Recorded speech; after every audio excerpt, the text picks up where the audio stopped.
Hello and welcome back to Baby Alice's Stories.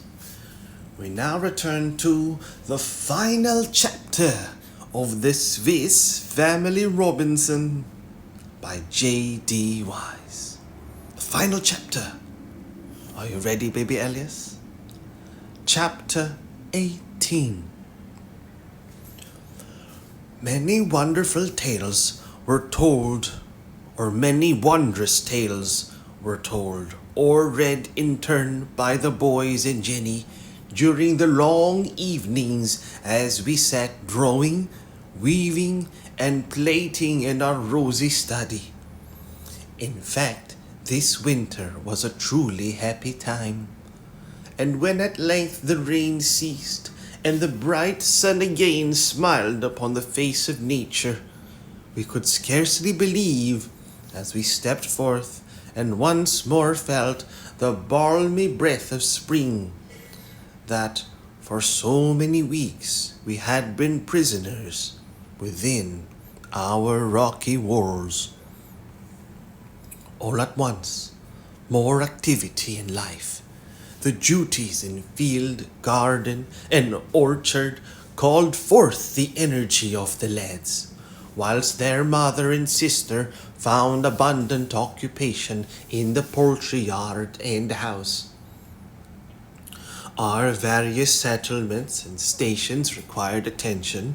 Falconhurst, Woodlands, Prospect Hill, Shark and Whale Islands were in turn visited and set in order. The duty of attending to the island battery fell to Jack and Franz. They had been busy all day repairing the flagstaff, rehoisting the flag, and cleaning and putting into working order the two guns. Evening was drawing on and our day's work over. The rest of us were strolling up and down upon the beach, enjoying the cool sea breeze. We watched the lads as they completed their work. They loaded and ran out their guns, and paddling off with an empty tub in the kajak, placed it out to sea as a mark for practice. They returned and fired, and the barrel flew in pieces. With a shout of triumph, they cleaned the guns and ran them in. Scarcely had they done so when, as though in answer to their shots, came the sound of 3 guns booming across the water from the westward. We stopped, speechless. Was it fancy? Had we really heard guns from a strange ship? Or had the boys again fired? No. There were the lads leaping into their canoe and paddling in hot haste towards us. They too had heard the sound. A tumult of feelings rushed over us. Anxiety, joy, hope, doubt, each in turn took possession of our minds. Was it a European vessel close upon our shores? And were we about to be linked once more to civilized life? Or did those sounds proceed from a Malay pirate who would rob and murder us? What was to be the result of meeting with our fellow beings? Were they to be friends who would help us, enemies who would attack us, or would they prove unfortunate creatures in need of our assistance? Who could tell, Baby Elias? Before we could express these thoughts in words, the kajak had touched the shore, and Jack and Franz were among us. "Did you hear them? Did you hear them?" they gasped. "What shall we do? Where shall we go? Oh, Fritz," continued my youngest son. "It must be a European ship. We shall find her. We shall see our fatherland once more." And in an emotion of joy, he grasped his brother's hand. Till then, I knew not what a craving for civilized life had been aroused in the two young men by the appearance of their European sister. All eyes turned towards me. What would I advise? At present, I said, we can do nothing, for night is drawing on. We must make what preparation we can and pray for guidance. In the greatest excitement, we returned to the house, and all talking eagerly until late no one could be persuaded to retire to rest. Few slept that night. The boys and I took it in turn to keep watch from the veranda, lest more signals might be fired or a hostile visit might be paid us. But about midnight, the wind began to rise, and before we reassembled to discuss our plans, a fearful storm was raging. So terrific was the sea that I knew no boat could live, and had a broadside been fired at the entrance of the bay, we should not have heard it through the howling of the blast.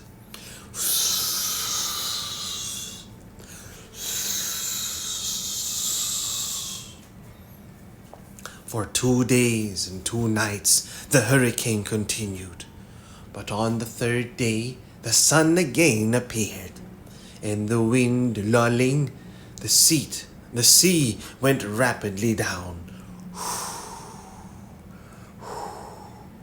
Full of anxiety, I readily complied with the boys' desire to put off to Shark Island and discharge the guns, for who could tell what had been the result of the gale?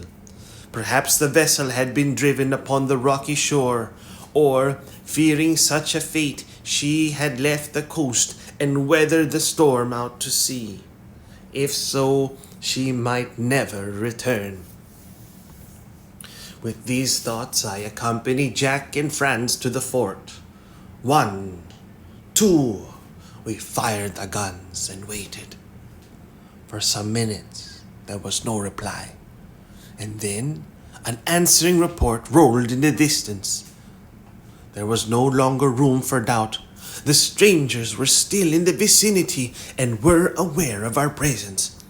We waved the flag as a signal to those on shore that all was well and quickly returned. We found the whole family in a state of the greatest excitement, and I felt it necessary to calm them down as much as possible, for neither could I answer the questions with which I was besieged, nor could I conceal the fact that the visit of the vessel might not prove so advantageous as they expected. Fritz and I at once prepared to make a reconnaissance. We armed ourselves with our guns, pistols, and cutlasses, took a spyglass, seated ourselves in the kajak, and with a parting entreaty from my wife to be cautious, paddled out of the bay and round the high cliffs on our left. For nearly an hour we advanced in the direction from which the reports of the guns seemed to proceed. Nothing could we see, however, but the frowning rocks and cliffs, and the waves beating restlessly at their base.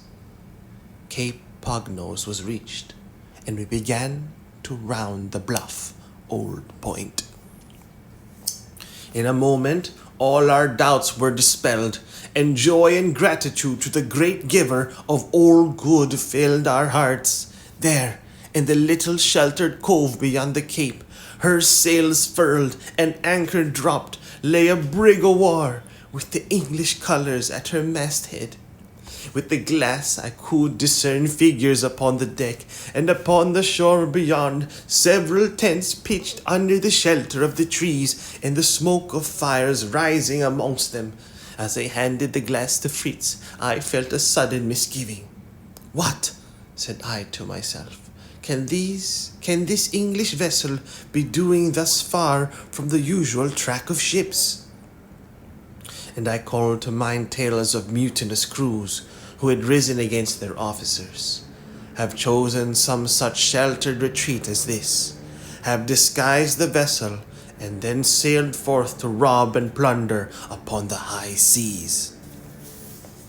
Fritz then exclaimed, "I can see the captain, father. He is speaking to one of the officers, and I can see his face quite well. He is English. I am certain he is English, and the flag speaks the truth." And he put the glass again in my hand, that I might see for myself. Still keeping under the shelter of the cliff, I carefully surveyed the vessel. There was no doubt that Fritz was right, and my fears were once more dispelled. All was neatness and regularity on board, the spotless decks, the burnished steel and brass, and the air of perfect order which pervaded both ship and camp, betokened that authority and discipline there reigned.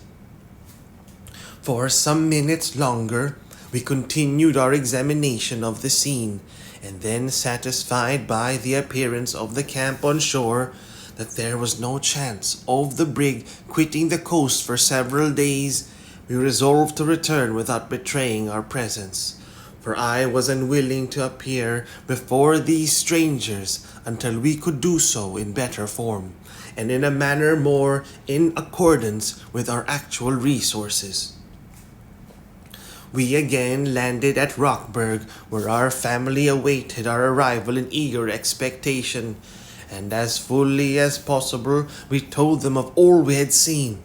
They thoroughly approved of our caution, and even Jenny, whose hopes had been excited to the highest pitch by our description of the English vessel, and who longed to meet her countrymen once more, agreed to postpone the visit until the following day, when, having put our yacht into good order, we might pay our respects to the captain, not as poor shipwrecked creatures begging assistance, but as lords and masters of the land, seeking to know for what purpose strangers were visiting the coast. The rest of the day was occupied in making our preparations. Our dainty little craft was made to look her very best. Her decks were scrubbed, her brass guns burnished, all lumber. Side note: junk, things stored but not in use. Now let's continue with the story. Our dainty little craft was made to look her very best. Her decks were scrubbed, her brass guns burnished, all lumber removed and put ashore, and the flag of England hoisted to her peak. My wife overhauled our wardrobes, and the neatest uniforms were put ready for the boys and me. For though neither my wife nor Jenny had ever dreamed of appearing otherwise than they would have done, they had been at home among civilized people in Europe, yet we, accustomed daily to rough and often even dirty work, had adopted just that costume which best suited our comfort and inclination. We should indeed have surprised the smart man-o'-war's men had we appeared in our great shapeless, wide-brimmed hats, our linen coats and trousers, our broad leather belts and hairy buskins, so we next day readily donned the more becoming costumes.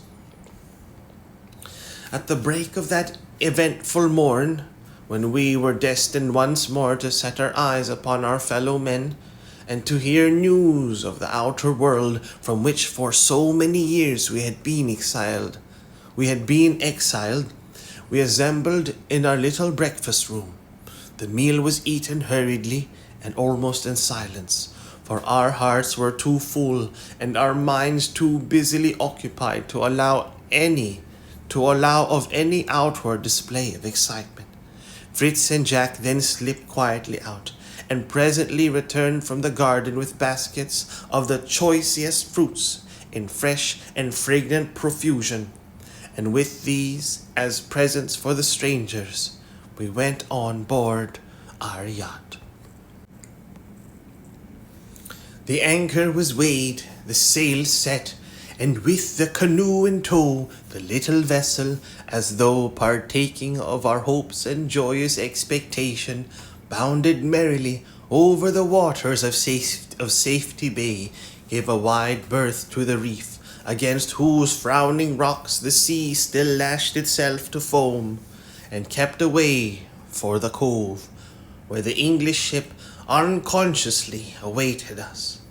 The pug-nosed cape was reached, and to the surprise and utter amazement of the strangers, we rounded the point and brought up within hail. Every eye on board and on shore was turned towards us. Every glass was produced and fixed upon our motions, for of all the strange sights which the gallant crew may have looked for, such an anomaly as a pleasure yacht, manned by such a party as ours, and cruising upon this strange and inhospitable shore, was the furthest from their thoughts. Fritz and I stepped into our boat and pulled for the brig. In another minute we were upon her deck. The captain, with the simple frankness of a British seaman, welcomed us cordially, and having led us into his cabin, begged us to explain to what good fortune he owed a visit from residents upon a coast generally deemed uninhabited, or the abode of the fiercest savages. I gave him an outline of the history of the wreck, and of our sojourn upon these shores, and spoke to him too of Miss Montrose, and of the providential way in which we had been the means of rescuing her from her lonely position. "Then," said the gallant officer, rising and grasping Fritz by the hand, "let me heartily thank you in my own name, and in that of Colonel Montrose, for it was the hope of finding some trace of that brave girl that led me to these shores. The disappearance of the Dorcas has been a terrible blow to the Colonel, and yet for 3 years no word of her or of any of those who sailed in her has reached England.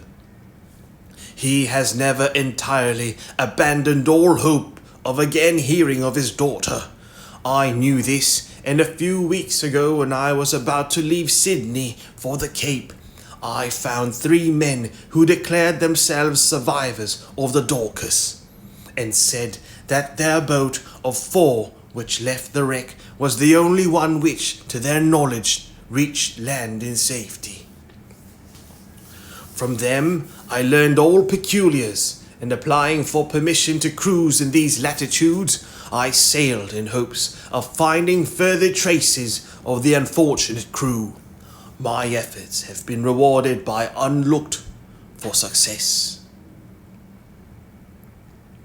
Fritz replied most modestly to the praises which he received, and then the captain begged to be introduced to my wife and Miss Montrose. "And," he continued, "if it be not contrary to your rules of discipline for the whole ship's company to be absent at once, I will now send a boat for the remainder of your party." One of the officers was accordingly dispatched to the yacht with a polite message, and the mother, Jenny, and the 3 boys were presently on board. Our kind host greeted them most warmly, and he and his officers vied with one another in doing us honor. They proved indeed most pleasant entertainers, and the time passed rapidly away. At luncheon, the captain told us that there had sailed with him from Sydney an invalid gentleman, Mr. Woolston, his wife, and 2 daughters, but that though the sea voyage had been recommended on account of his health, yet it had not done Mr. Woolston so much good as had been anticipated, and he had suffered so greatly from the effects of the storm which had driven the Unicorn into the bay for repairs, that he had been eager to rest for a short time on land. We were anxious to meet the family, and in the afternoon it was decided that we should pay them a visit. Tents had been pitched for their accommodation under the shady trees, and when we landed, we found Mr. Woolston seated by one of them, enjoying the cool sea breeze. He and his family were delighted to see us, and so much did we enjoy their society. That evening found us still upon the shore. It was too late then to return to Rockburg, and the captain kindly offered tents for the accommodations of those who could not find room in the yacht. The boys spent the night on land. That night I had a long and serious consultation with my wife as to whether or not we really had any well-grounded reason for wishing to return to Europe. It would be childish to undertake a voyage thither simply because an opportunity offered for doing so. Neither knew to what decision the feelings of the other inclined. Each was afraid of expressing what might run counter to those feelings, but gradually it began to appear that neither entertained any strong wish to leave the peaceful island. And finally we discovered that the real wish which lay at the bottom of both our hearts was to adopt New Switzerland as thenceforward our home. What can be more delightful than to find harmony of opinion in those we love when a great and momentous decision has to be taken? My dear wife assured me that she desired nothing more earnestly than to spend the rest of her days in a place to which she had become so much attached, provided I and at least 2 of her sons also wished to remain. From the other 2 she would willingly part if they chose to return to Europe, with the understanding that they must endeavor to send out emigrants of a good class to join us, and form a prosperous colony, adding that she thought the island ought to continue to bear the name of our native country, even if inhabited in future by colonists from England as well as from Switzerland. I heartily approved of this excellent idea, and we agreed to mention it while consulting with Captain Littlestone on the subject of placing the island under the protection of Great Britain. Then came the question as to which our sons were best suited to remain with us, and which to go away. This point we left undecided, thinking that in the course of a few days they would probably make a choice of their own accord, which they did, even sooner than we anticipated. After breakfast, it was proposed that Captain Littlestone should bring his ship round to Safety Bay, that we might receive a visit from him and his party at Rockburg, where we invited the invalid Mr. Worston and his family in hopes that his health might benefit by comfortable residence on shore. No sooner was this plan adopted than Fritz and Jack hurried off in the canoe to prepare for their reception, being followed in more leisurely style by the brig and our yacht.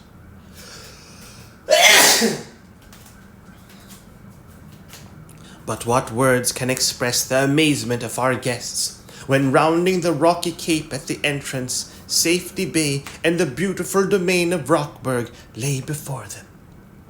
Still greater was their astonishment as a salute of 11 guns boomed from the battery on Shark Island, where the royal standard of England was displayed and floated majestically on the morning breeze. A glow of surprise and pleasure beamed on every countenance, and poor Worston's spirits appeared to revive with the very idea of the peace and happiness to be enjoyed in such a home.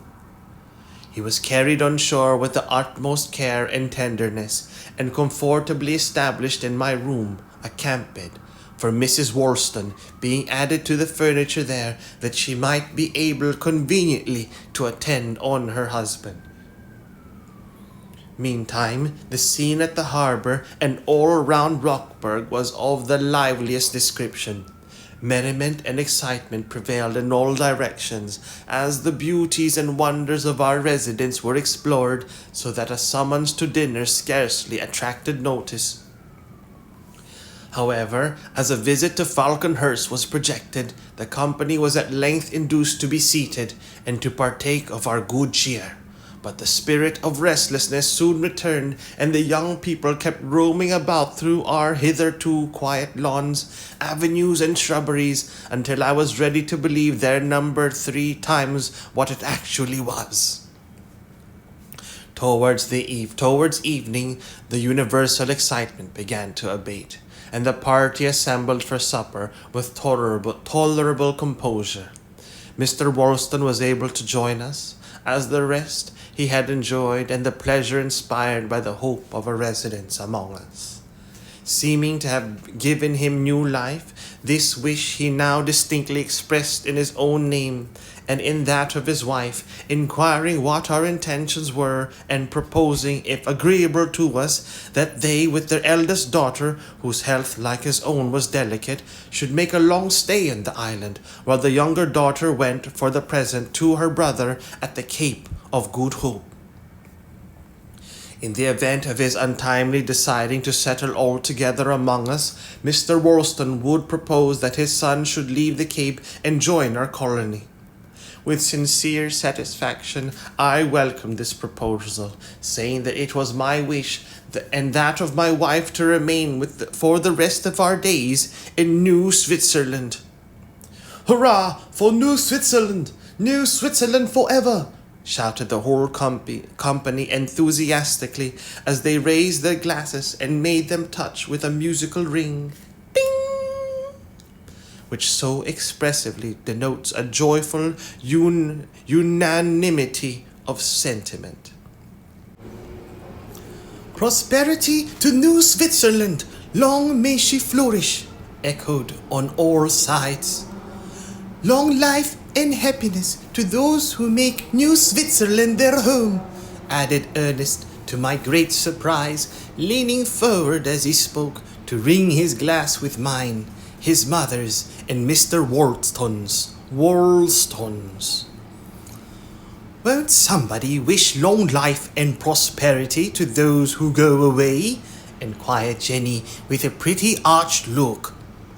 "Much as I long to return to England and my father, my inclination will waver if all the cheers are for New Switzerland." "3 cheers for England and Colonel Montrose!" cried Fritz. "Success and happiness to us who return to Europe."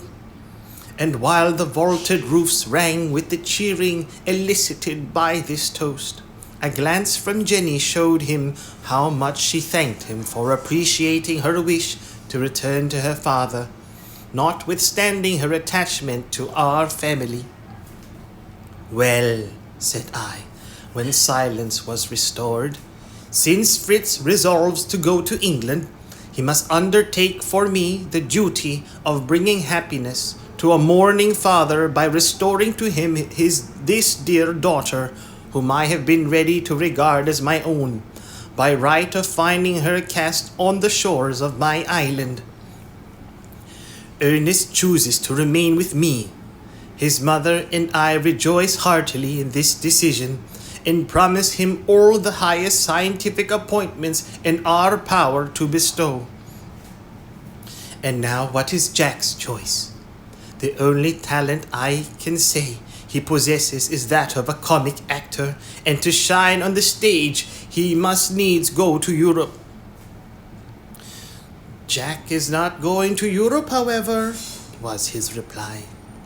"He means to stay here, and when Fritz is gone, he will be the best rider and the best shot in New Switzerland, which is the summit of his ambition. The fact is," he continued laughing, "I rather stand in awe of the European schools, and should expect to find myself caught and clapped into one if I venture too near them." "A good school is exactly what I want," said Franz. "Among a number of students there is some emulation and enthusiasm, and I shall have a chance of rising in the world.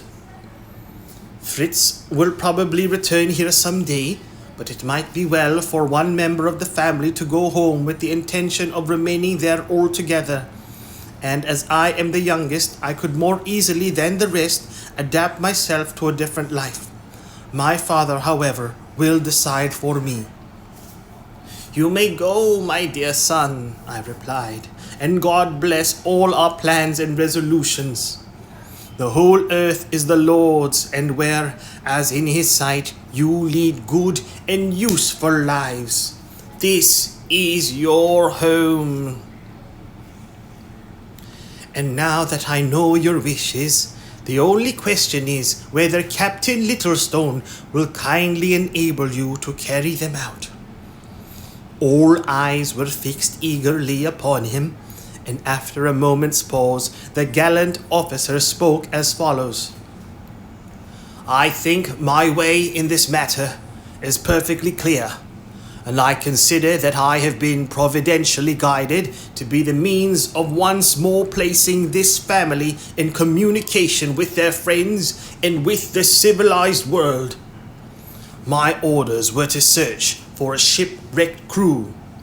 Survivors from 2 wrecks have been discovered. 3 passengers express a wish to leave my ship here instead of at the Cape, while at the same time I am requested to give to 3 persons a passage to England. Could anything suit better? I am most willing to undertake the charge of those who may be committed to my care. Every circumstance has been wonderfully ordered and linked together by divine providence, and if England gains a prosperous and happy colony, it will prove a fitting clasp to this fortunate chain of events. 3 cheers for New Switzerland! Deep emotion stirred every heart as the party separated for the night. Many felt that they were suddenly standing on the threshold of a new life, while, for myself, a weight was rolled from my heart, and I thanked God that a difficulty was solved which for years had oppressed me with anxiety. After this, nothing was thought of but making preparations for the departure of the dear ones bound for England. Captain Littlestone allowed as much time as he could spare, but it was necessarily short, so that incessant movement and industry pervaded the settlement for several days. Everything was provided and packed up that could in any way add to our children's comfort on the voyage, or benefit them after their arrival in England, and a large share of my possessions in pearls, corals, furs, spices, and other valuables would enable them to take a good position in the world of commerce. I committed to their care private papers, money, and jewels which I knew to have been the personal property of the captain of our ill-fated ship, desiring them to hand them over, if possible, to his heirs. A short account of the wreck, with the names of the crew, a list of which I had found, was given to Captain Littlestone. His ship, the Unicorn, was amply stored by us with fresh provisions, fish, vegetables, and fruit, for in our gratitude to him for his kindness and sympathy, we felt ready to offer every possible assistance. In a long conversation with my sons, I solemnly charged them with the future responsibilities of their life, in all its varied aspects of duty towards God, their fellow men, and themselves, pointing out the temptations to which their different characters were likely to expose them, and exhorting them affectionately to hold fast to the faith in which they had been brought up. Fritz, having previously made known to me what indeed was very evident, the attachment between himself and Jenny, I advised him to mention it to Colonel Montrose as soon as possible after being introduced to him, and ask for his sanction to their engagement. I, on my part, gladly bestowed mine, as did his mother, who loved the sweet girl dearly and heartily grieved to part with her. On the evening before our separation, I gave to Fritz the journal in which, ever since the shipwreck, I had chronicled the events of our life, desiring that the story might be printed and published. It was written, as you well know, said I, for the instruction and amusement of my children, but it is very possible that it may be useful to other young people. Children are, on the whole, very much alike everywhere, and you 4 lads fairly represent multitudes who are growing up in all directions. It will make me happy to think that my simple narrative may lead some of these to observe how blessed are the results of patient continuance in well-doing. What benefits arise from the thoughtful application of knowledge and science, and how good and pleasant a thing it is when brethren dwell together in unity under the eyes of parental love. Night had closed around me. For the last time, my united family slumbers beneath my care. Tomorrow, this closing chapter of my journal will pass into the hands of my eldest son. From afar, I greet thee, Europe. I greet thee, dear old Switzerland. Like thee, may New Switzerland flourish and prosper, good, happy, and free. The end. Good night, baby Elias.